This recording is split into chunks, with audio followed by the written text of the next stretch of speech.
Surplus असातिज़ा की बाज़ाबातकारी और नौ तकर्रियों जैसे मामलात में पाई जाने वाली बेकायदगियों और महकमे तालीम की नाइंसाफ़ियों के खिलाफ सरप्लस असातिज़ा ने दफ्तर जिला परिषद के रूबरू एहतजाज शुरू कर रखा है। पिछले कई दिनों से जंजीरी हड़ताल पर बैठे असातिज़ा का इल्ज़ाम है कि महकमे तालीम की जानिब से रवां साल किए गए असातिज़ा के ऑनलाइन तबादलों में बड़े पैमाने पर बेकायदगियाँ की गईं।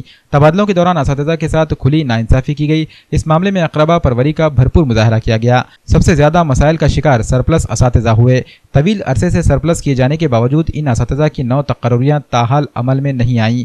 जिला परिषद स्कूलों में खिदमात अंजाम दे चुके कई सरप्लस असातिज़ा की तकर्रियाँ इमदादी स्कूलों में अमल में आईं, लेकिन सोसाइटी के जिम्मेदारान इन्हें रुजू कराने को तैयार नहीं। इन तमाम मसाइल के सबब बरसरे खिदमत असातिज़ा पर बेरोजगारी की तलवार लटकती दिखाई दे रही हैं।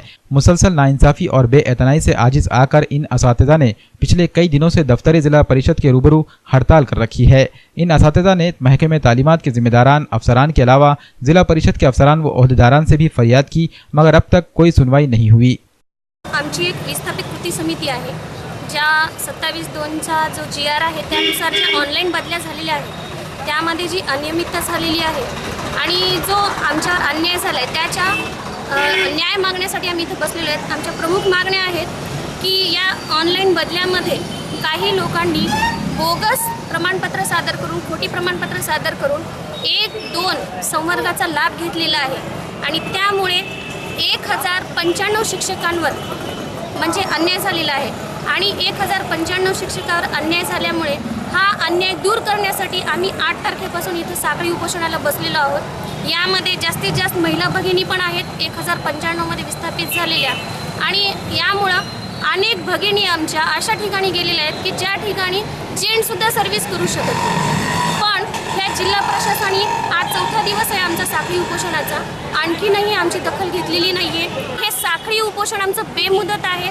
जोपर्यंत आम्हाला न्याय मिळणार नाही, जोपर्यंत ह्या बोगस लोकांवरती कार्यवाही होणार नाही, त्यांची चौकशी होऊन आणि त्यांच्या ठिकाणी आम्हाला विस्थापितांना पुनर्पदस्थापना देण्यात येणार नाही, तोपर्यंत हे साखळी उपोषण आमचं चालू राहणार आहे। आणि कोणत्याही आश्वासनावर, कोणत्याही आम्ही त्यांच्या आमिषाला न जुमानता आम्हाला फक्त न्याय आणि न्याय मिळायला पाहिजे। न्याय म्हणजे आम्हाला इथं येऊन त्यांनी आदेश दिले पाहिजेत की या लोकांवरती आम्ही कार्यवाही केली आणि या लोकांवरती कार्यवाही करून यांची चौकशी करून तुम्हाला आम्ही त्यांच्या ठिकाणी पुनर्पदस्थापना देत आहोत। त्यासाठी आम्ही इथं साखळी उपोषणाला बसलेलो आहोत। आम्ही विस्थापित कृती समितीच्या वतीने या ठिकाणी साखळी उपोषण करत आहोत। आज उपोषणाचा 4था दिवस आहे।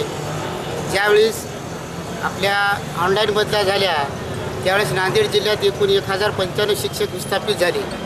एवढ्या मोठ्या प्रमाणात विस्थापित झाल्यानंतर यामध्ये विस्थापित होण्याचं कारण काय, तर आम्ही या ठिकाणी पाहिलं तर जवळपास या ठिकाणी जे काही संवर्ग 1 आहे, संवर्ग 2 आणि संवर्ग 3 यामधून बरेचसे बनावट प्रमाणपत्र बनवून त्यांनी या ठिकाणी बदलीची कोणी सवलत घेतलं, कोणी त्या बदलीचा लाभ घेतलेला आहे।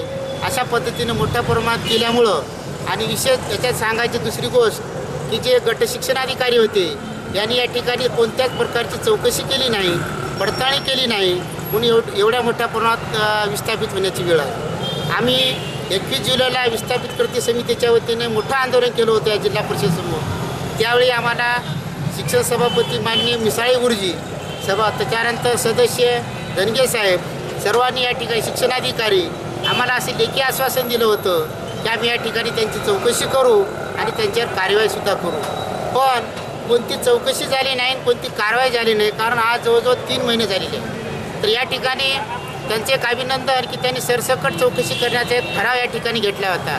ठराव घेतला पण त्याची अंमलबजावणीच काही झाली नाही। एवढ्या प्रमाणात घेऊनसुद्धा सरसकट चौकशी का करत नाहीत, यामध्ये काय कारण आहे, राजकारण कोणतं आहे आणि यांना महिलांची अवस्था बघून त्यांना म्हणजे काही दुःख होत नाही का, किंवा यांच्या अडचणी समजत नाहीत का?